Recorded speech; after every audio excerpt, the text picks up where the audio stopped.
Hoje eu preciso falar contigo sobre o debate presidencial que foi realizado ontem na Bandeirantes e num consórcio de jornais e plataformas digitais. Para começar, vale mencionar o formato novo, eu acho que ficou bem interessante e bem dinâmico. Mas antes de entrarmos nesse aspecto do debate, o que a gente observou ali, antes disso peço que você curta já esse vídeo, deixe aqui embaixo no comentário uma boa tarde, se inscreva aqui no canal e ative o sininho, porque é muito importante para ajudar aqui no engajamento.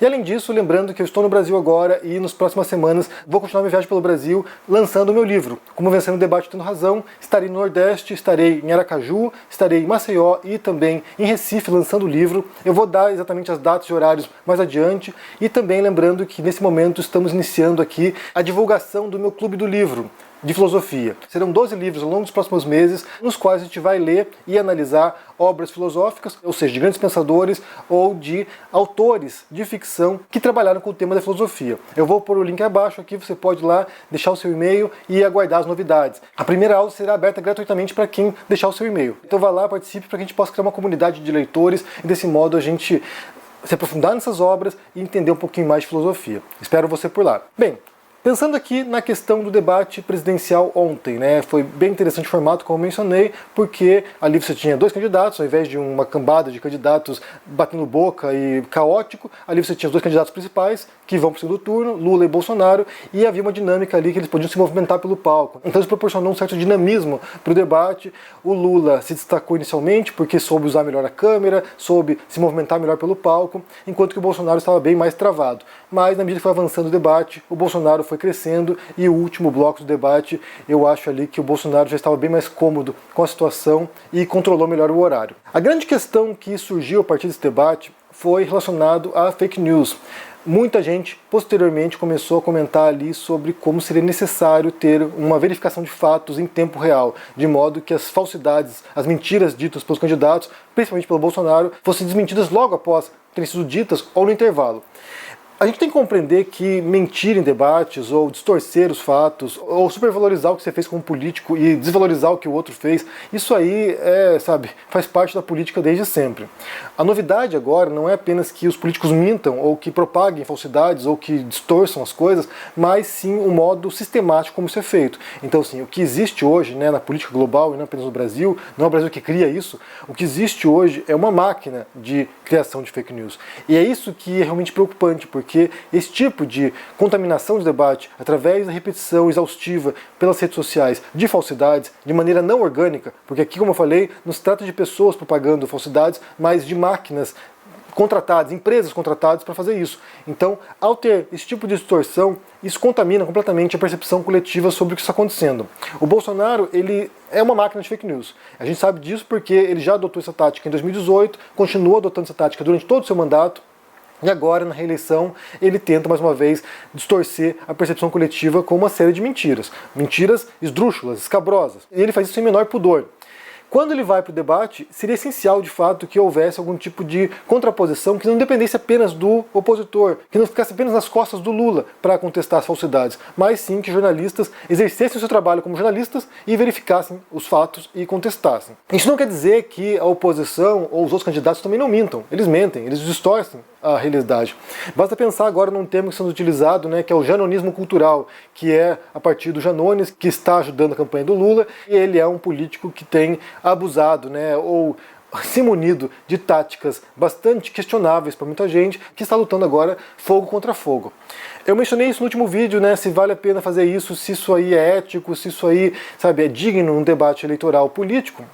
E muita gente acha que vale sim, que nesse tipo de jogo, esse tipo de tática é legítima.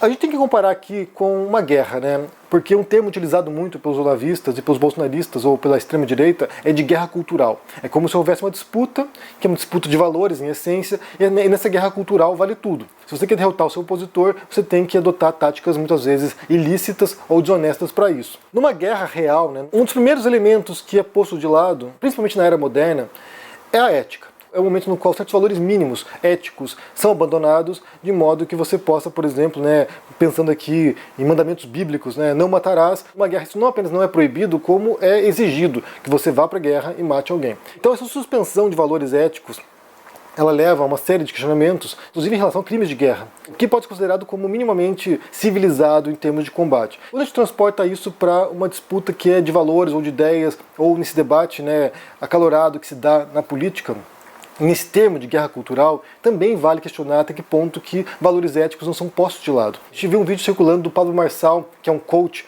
que está ajudando o Bolsonaro também, e ele aparece nesse vídeo dizendo que comunicadores ou influenciadores da extrema-direita, né, bolsonaristas, deveriam pôr de lado sua reputação para defender o Bolsonaro. E basicamente o que ele está dizendo é isso. Nessa guerra cultural, nessa disputa de valores, vocês aí devem estar dispostos a sacrificar certos valores seus para vencer essa batalha.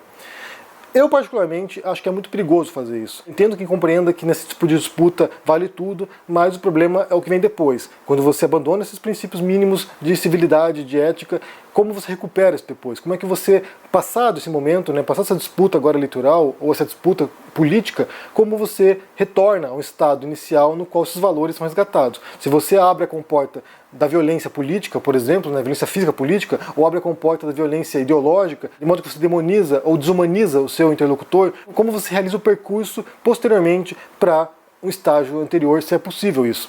E aqui a gente tem que pensar, por exemplo, na Alemanha nazista, né, a desnazificação.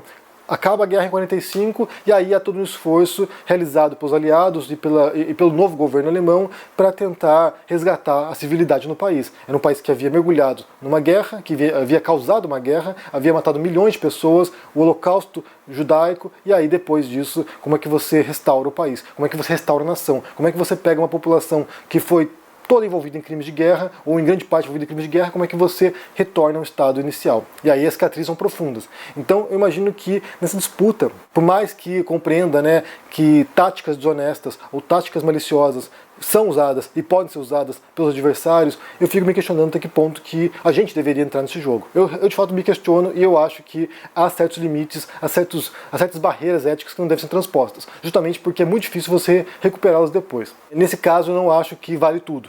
Eu não penso que vale mentir para confrontar mentiras, que vale ser desonesto para confrontar a desonestidade. Eu acho que nesse sentido, sim, a gente tem que nos pautarmos por alguns exemplos e a gente estabelecer esses patamares também. Em relação à questão dos fake news da verdade, também não acho que vale a pena usar fake news para confrontar o bolsonarismo. A diferença aqui, em grande parte, a gente pode pensar aqui, é mais no conteúdo do que na forma, porque assim, você pode, de fato, pegar uma cena do Bolsonaro, por exemplo, a última dele que está viralizando aí sobre as adolescentes venezuelanas, e usar aquele conteúdo que é chocante, que é bizarro, que é típico do grotesco ser que é o Bolsonaro, e usar isso para mostrar como ele é um ser perverso, como ele é um ser, sabe, altamente questionável eticamente. Você pode fazer isso. Você não está mentindo ao mostrar esse vídeo. A forma de expressar isso pode ser exagerada, pode ser chocante, pode visar escandalizar as pessoas, mas o conteúdo de fato é escandalizante.